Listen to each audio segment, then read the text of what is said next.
Hello everyone, welcome back to concept capsule. I am Afreen Bilal, second year nursing student, और आज के video में हम करेंगे बात about BSc nursing second semester की फाउंडेशन के इंपॉर्टेंट क्वेश्चंस। ठीक है, क्योंकि बहुत सारे टेक्स्ट आ रहे थे कि फाउंडेशन के इंपॉर्टेंट क्वेश्चन दे दो, फाउंडेशन के इंपॉर्टेंट क्वेश्चन।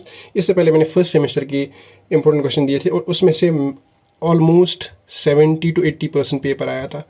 ठीक है, 70 to 80%। और अगर आपने वो 80% मेरा जो भी इंपॉर्टेंट क्वेश्चन थे वो अगर आपने अच्छे से किया होगी तो आप बाकी 20% भी कर सकते थे। उसी रिलेटेड था। अब थोड़ा सा कभी आ जाता है यूनिवर्सिटी का पेपर थोड़ा सा अच्छा, बट मेनली जो मेन टॉपिक्स है उन्हीं में से ही पेपर आता है। ठीक है, तो स्टार्ट करते हैं कि आपका जो फाउंडेशन का ये है सिलेबस, जो मार्किंग स्कीम है वो क्या है आपका। क्योंकि फाउंडेशन फर्स्ट सेमेस्टर में भी था, अब सेकंड सेमेस्टर में भी है। तो फाउंडेशन में करना क्या है कि फर्स्ट सेमेस्टर में आपने एक एग्जाम दिया होगा कॉलेज में जिसके 25 मार्क्स है आपको। ठीक है, वो तो आपने कॉलेज में दे दिया, आपने कोई यूनिवर्सिटी एग्जाम नहीं दिया, लेकिन उसका सिलेबस जो है ना वो भी यूनिवर्सिटी के एग्जाम में है, वो भी यूनिवर्सिटी के। आप एक तो वो 25 मार्क्स वो तो रह गई। अब इस साल भी आप दोगे एग्जाम कॉलेज में, उसके भी 25 मार्क्स होंगे। ठीक है, उसके भी 25 मार्क्स होंगे, जैसे कि आपके सिलेबस देख रहे हो उसके भी 25 मार्क्स। एक मिनट,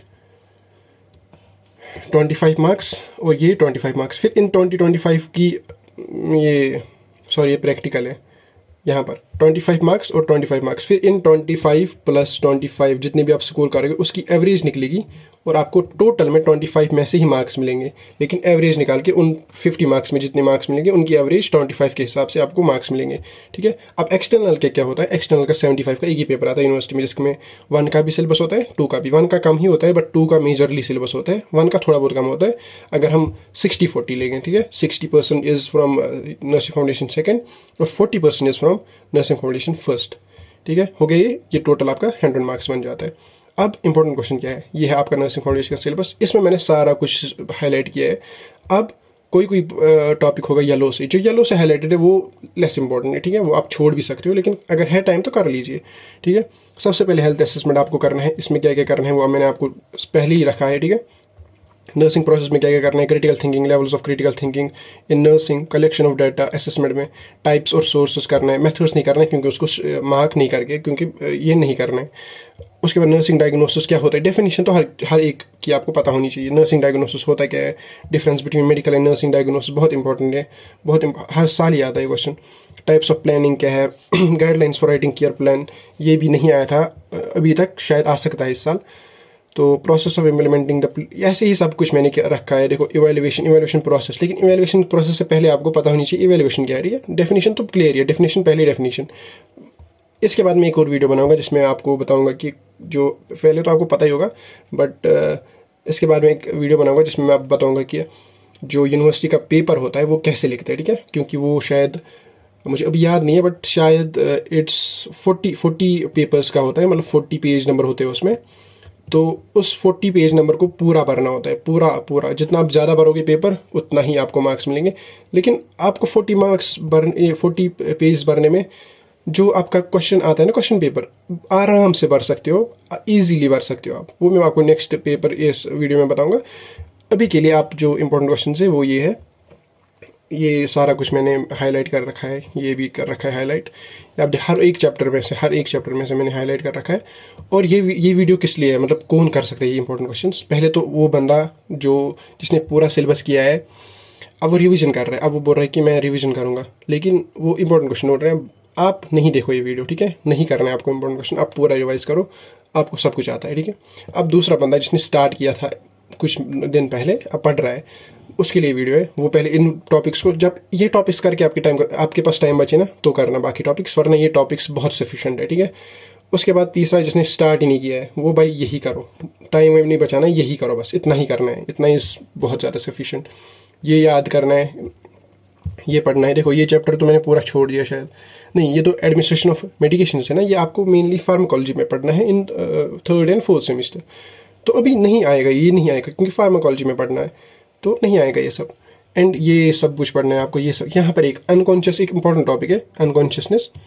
ठीक है, इसी में आता है केयर। देखो, सिलेबस में नहीं है लेकिन केयर अंदर एक टॉपिक में आता है, केयर ऑफ अनकॉन्शियस पेशेंट। तो वो आप साइड में वो करना, केयर ऑफ अनकॉन्शियस पेशेंट मैंने साइड में रखा है, तो वो करना केयर ऑफ अनकॉन्शियस पेशेंट। इसके बाद ये सब कुछ करना है, ये तो करना ही है। इनकी डेफिनेशन, ये जो एंड वाले कुछ चैप्टर्स हैं ना, ये बकवास ही है, बट इनकी डेफिनेशन, ठीक है, self control, sexuality, stress adaptation, ये सब कुछ इनकी डेफिनेशन करना आप थोड़ा बहुत, इंट्रोडक्शन थोड़ा बहुत, ठीक है। उसके बाद नर्सिंग थ्योरी में 5-6 थ्योरीज आती है, बट आप नाइटिंगेल और ओरम और रॉय की थ्योरी करना, ठीक है। वैसे इतनी है आपकी सिलेबस में, नाइटिंगेल, ओरम और रॉय, ये तीनों करना, ठीक है। इसमें बहुत सारी थ्योरीज है, बट आप यही 3, क्योंकि यही सिलेबस में ना, तो यही 3 करना। इसके बाद नर्सिंग फाउंडेशन 1, इसमें से ये, क्योंकि इसमें से कम ही करना है, ये तो कम ही करना है, ये भी करना है, ये भी सारा करना है, सारा नहीं, जो पर्पल कलर से हाईलाइटेड है, ये भी करना है।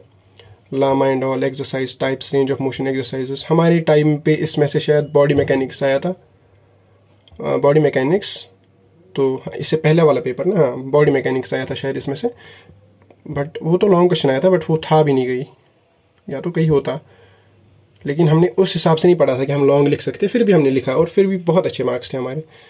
तो इतना टेंशन नहीं लेना है, फर्स्ट एड तो करना ही है, फर्स्ट एड बहुत ज़्यादा अच्छे से करना, ठीक।